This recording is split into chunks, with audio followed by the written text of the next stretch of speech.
Today was a day for rejoicing. She gave birth to a 7-pound, 8-ounce baby boy.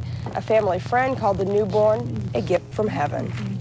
News Center 13's coverage from Oklahoma City will continue today. Many events are scheduled to honor the victims. There'll be a ceremony at the site of the old federal building and a memorial service at the convention center. Here in Des Moines, residents will gather to remember the 168 people who lost their lives. There are memorial services planned at the federal building and the VA hospital at 9 a.m. The promoters of the Gerson therapy say their product is a cure for cancer and anything else that might ail you. They'll be in Des Moines this weekend to sell you this amazing new product. But could this be a scam? Special assignment reporter Therese Thompson went to find out. 60 years ago, my father, Dr. Max Gerson, developed the Gerson... Charlotte Gerson runs the Gerson Institute, selling her healing method to people looking for a miracle. How is it done? The American Cancer Society investigated the Gerson therapy and released this document. They found the therapy to be a strict diet of very specifically grown and prepared fruit juices. You make and drink them every hour. No making them ahead of time and putting them in the refrigerator. You must make it fresh each hour. There's also very specifically prepared vegetarian meals. And finally, detoxifying the body with a daily schedule of 5 coffee enemas. We asked a Des Moines doctor and the American Cancer Society for opinions. That's feelings, not documented evidence. Feelings of a single physician who practiced medicine many years ago. Will you call this garbage?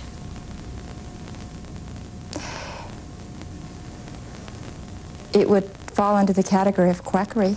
It's not really our business to tell people what to do or tell people exactly what is bad and what's not. We just give them the information we have on a particular treatment. This one, we can tell you what the treatment involves, and we can tell you that we have no evidence that it works. Promoters of the Gerson therapy say that you'll learn about hundreds of patients who were cured of cancer after being sent home to die. Well, we got on the phone, and so did the American Cancer Society, to try to find one.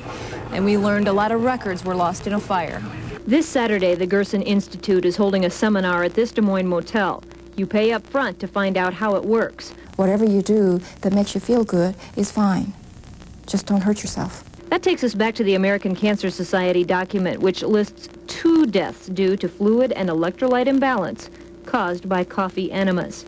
But Charlotte Gerson touts hundreds of success stories. So call it cure or quackery. It's not illegal, so the Gerson gamble is yours to take. Therese Thompson, News Center 13. The Iowa Attorney General's office says they can't keep promoters of the Gerson therapy out of town, but they can recommend you steer clear of the event. A Creston couple came to Des Moines to visit the dentist, but they ended up as victims of a crime. 56-year-old Darlene Loudon was inside the dentist's office at 1457 Keogh Way when a man armed with a knife stormed in and grabbed her purse. After Mr. Loudon realized that his wife's purse had been taken and what was actually going on, he chased him outside of the dentist office, observed him running northbound towards the university area, and Mr. Loudon does have a carrying a concealed weapons permit, and he drew his handgun out and he fired a shot at him. He believes that he struck the man. Police are still looking for the suspect who let out a yell but kept running with the purse. A woman entered a Sioux City bottling company and opened fire, hitting one of her supervisors. Police say the disgruntled employee, 30-year-old Angela Powell, later turned herself into a mental health clinic. The victim, 45-year-old Randy Yockey, is in critical condition at a Sioux City hospital. Brooke Behringer, the backup quarterback who helped Nebraska win the 1994 national title, was killed last night when the small plane he was piloting crashed in a farm field. Plane owner Harry Barr said the other person in the 2-seat plane was also killed. Barr identified the other victim as Toby Lake, the brother of Behringer's girlfriend. Jim Zabel will have more on the story later in sports. An independent group of parishioners is hoping to reverse the decision to tear down the burned-out All Saints Catholic Church in Stewart. About 100 people gathered last night to discuss plans to save the landmark church. The church was gutted by an arsonist last summer, and parish leaders say even if they could restore it, they couldn't afford to maintain it. Advocates of preserving the church say a wrecking ball should not finish the job arsonist Charles Willard started. It's going to be a terrible message about Stewart, Iowa. It's going to be a message of defeat. This is going to be filmed, and there's going to be, everybody's going to watch that wrecking ball knock down that building. Charles Willard's going to watch him knock down the building. The president of the All Saints Parish Council says he understands the emotions involved in wanting to restore the landmark church, but it's just not practical. Well, should other cereal companies follow Post's lead and lower cereal prices? I don't think it would be a bad idea. That was our question to you yesterday in the Who's Talking line. Here's what some of you had to say. Yes, I think they should lower prices on cereal. I think that they aren't too high. I think they should be higher. I like to pay more for cereal, and I think all the people that work for companies like General Mills and Post, I think they deserve it. For the price that the manufacturers pay is under $1 for a box of cereal. Now, if they could lower the price, that would help the consumers out, and we wouldn't be paying for the name. It costs under $1 to make a box of cereal. Now that makes sense. Yes. We'd like to thank everyone who did call in yesterday. And going from breakfast to lunch, what do you see? We take a look at what kids are having for lunch today.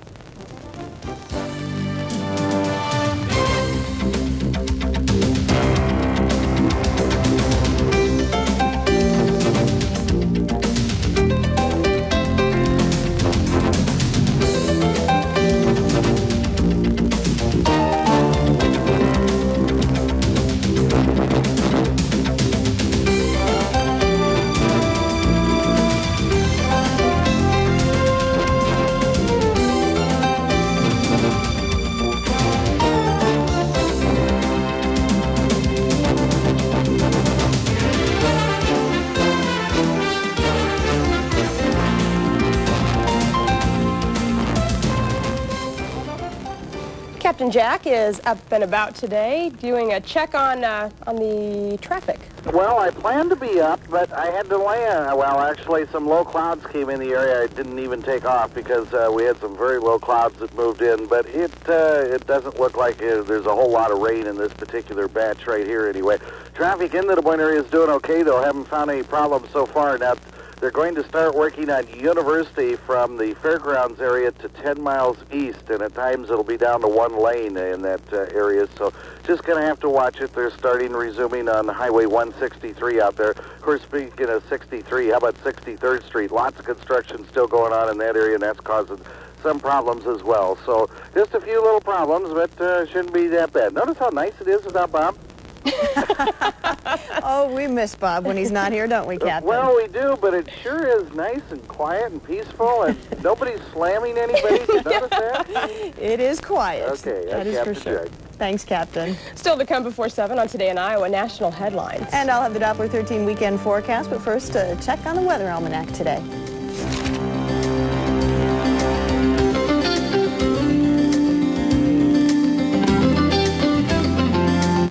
Today's Ag Report is brought to you by Banville Herbicide from Sandoz. Now more than ever, still the best.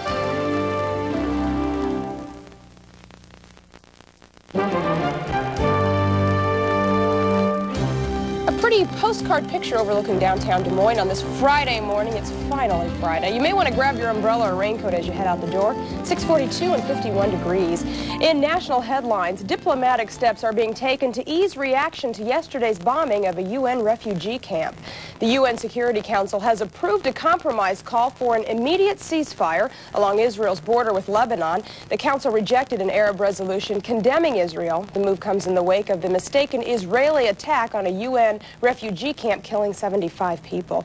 Ted Kaczynski's lawyer is moving to drop the bomb possession charge against his client. A hearing on the motion is scheduled for today. Kaczynski is the man suspected of being the Unabomber.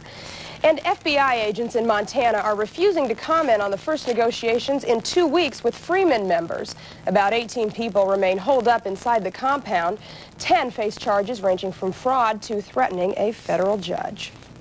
Kathy Ellis is in with us again, and another chance of thunderstorms and isolated showers. Yeah, today will be a lot like yesterday. We got a brief shower here in the Des Moines area, but that's really it. Trace of precipitation for the most part. There'll be hit and miss showers around the state later on this afternoon, and a few thunderstorms too. We'll talk more about that in a minute, but let's get you started on this Friday morning first. Cloudy skies as you step out the door this morning. Our temperature now 51 degrees. That's not too bad for this time in the morning. North winds are blowing at 12 miles an hour. That will put an added chill in the air this morning. So maybe a jacket, maybe not a jacket. I came came in without one, so you be the judge for yourself. Temperatures around the rest of the state running pretty close to that here in central Iowa, but it is a little bit cooler up around Spencer, 35 degrees this morning. Our weather watcher Milt Licht in Humboldt has 42 degrees. Ken Blackledge in Nevada at 46 right now. Bill Wirtz in Oskaloosa, 44 degrees, and Bill Angstead in Keosauqua has a mild morning temperature of 50 degrees.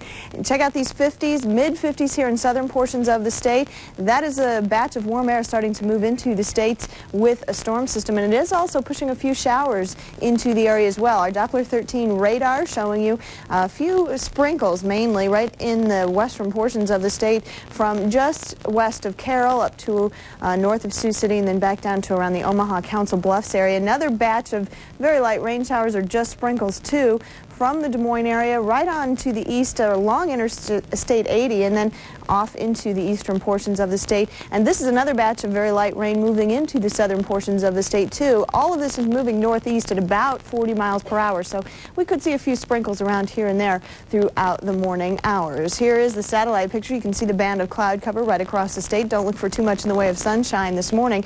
There's the storm system from yesterday. See those storms pop up? We had one report of a tornado around, I think it was Decatur in Illinois, and some damage reported there, and there's a few injuries as well. So just one tornado out of the storms yesterday actually touching down, but another storm system coming in this morning. It's out to the west right now developing. It will push on to the east later today, and more thunderstorms are expected to develop as warm air rides up and over this boundary here. It sets place for the possibility for some strong storms from eastern Iowa again into Illinois and Indiana. Moderate possibilities for strong thunderstorms here, and again the possibility for some tornadoes. Possibility in eastern Iowa will mainly be large hail, and there'll be scattered thunderstorms much like yesterday. Here's your forecast now for today. A few morning showers around.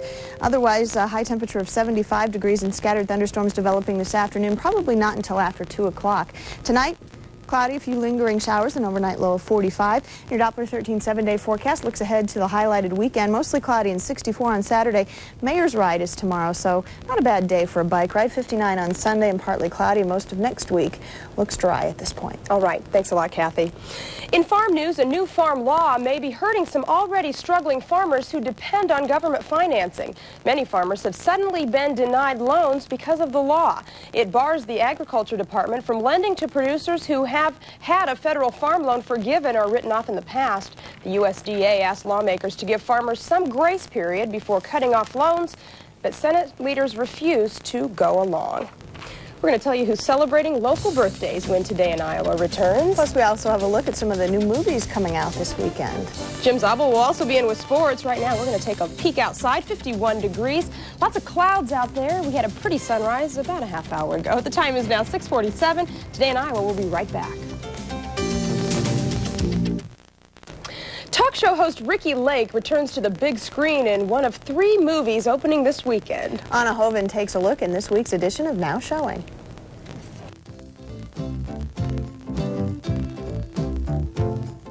Mrs. Winterbourne.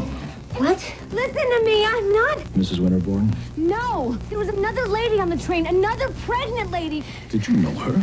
Did. Ricky Lake plays a homeless woman who's in for the ride of her life after surviving a train wreck.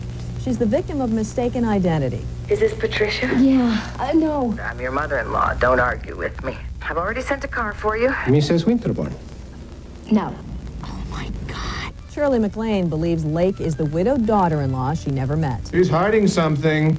She is Hugh's widow, and she has just given birth to my grandson. Under 200 tons of twisted metal. Now, I don't care if she turns out to be a Colombian drug lord. I'm going to help her all I can. And unless you start treating her with some respect, I'm going to take you over my knee and spank you. And don't you think for 1 minute I can't do it. Paco. My money's on her. Mrs. Winterbourne is rated PG-13. I'm in charge of this class. I'm the warrior chief. I'm the merciless god of anything that stirs in my universe.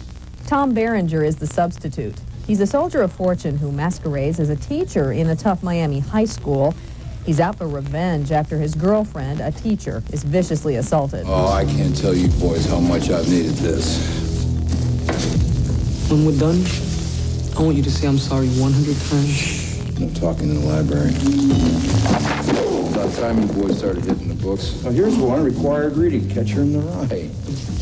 My mistake, did I say catcher? Move in, move in! The Substitute is rated R. You're in Beantown now, baby! Beantown! Dan Aykroyd and Daniel Stern are big Boston Celtics fans in Celtic pride. Fanatics may be a better term.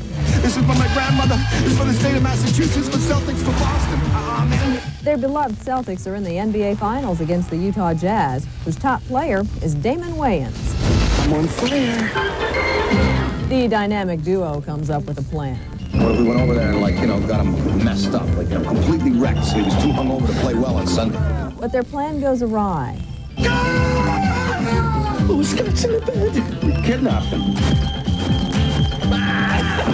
Celtic pride is rated PG-13. I've done something terribly wrong. And I might have to go to jail and become some bad man's boyfriend. That's nice, Peanut. With Now Showing, I'm Anna Hovind. Oh, that's one we have to see. It looks funny. Time now for local birthdays, and first of all, we want to get to one that we don't have a picture of today. Cheryl Reynolds turns 19 years old in LeGrand. She's also a student at Marshalltown Community College, works at the Hy-Vee in Marshalltown in the bakery, so if you see Cheryl today, be sure to tell her happy birthday. She's a busy girl. Yeah, and an intern here at TV 13, too. A lot of other folks celebrating their birthdays today as well. Danielle Fitch is 11 years old. She's celebrating in Altoona. Happy birthday, Danielle. Jim Bell turns 34 years old today in Marshalltown. Happy birthday, Jim. Also, Myrtle Dodge, 105 years young today. What a special birthday. Myrtle will be celebrating in Newton. Have a great birthday. Austin Stevens is 8 years young today, too. And Austin will be celebrating in Pella. Happy birthday, Austin. Cole and Kyle Keel are 8 years old as well today, and they'll celebrate in Dallas Center. Look at these cute guys. Abigail Jewell is 7 years old today in Des Moines. Happy birthday, Abigail. And Whitney Cooper turns 9 years old in Colfax. Happy birthday, Whitney. Big happy birthday to Nathan Evans, too, who is 13 years old, teenager now. And Nathan will be celebrating in Des Moines. And Emily Flurey is 12 years old in Livermore today. Happy birthday to you, Emily. Sue Bolver is 30-something. Her husband sent this in and said, just 30-something will do.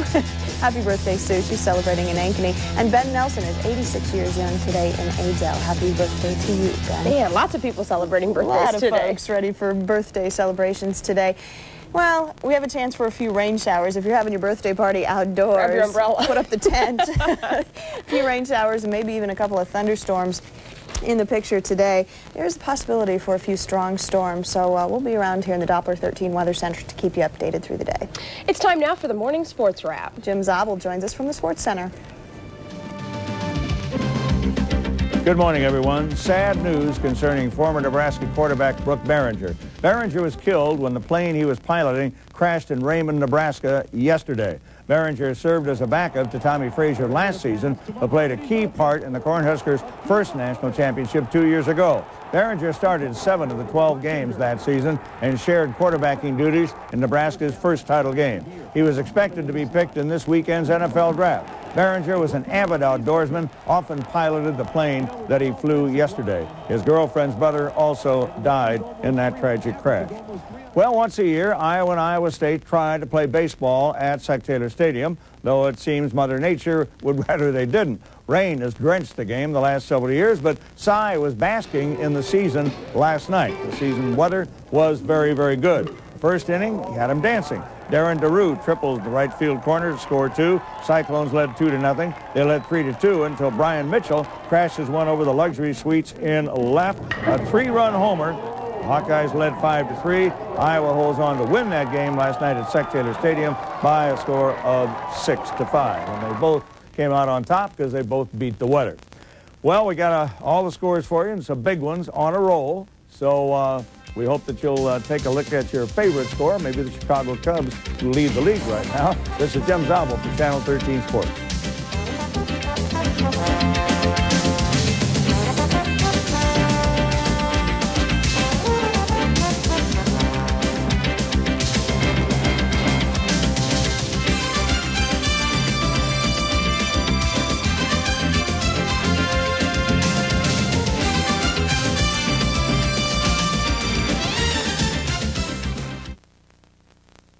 Recapping our top story, it was exactly 1 year ago, a little later this morning, that a 4,800-pound truck bomb exploded in front of the Murrah Federal Building in Oklahoma City. 168 people were killed, hundreds more injured. 2 Americans have been charged. Memorial services will be held at the site throughout the day, and at 9:02, a moment of silence, 168 seconds long.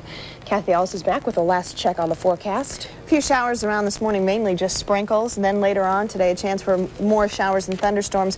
Development much like yesterday, strong storms in eastern portions of the state, but they'll be scattered. 75 today, cooler but dry for the weekend. So if you've got some plans, looks like not a bad weekend. Temperatures going into the upper 50s by Sunday. All right, thanks Kathy, and thanks for watching Today in Iowa. Today's show is coming up next. We hope you have a great weekend.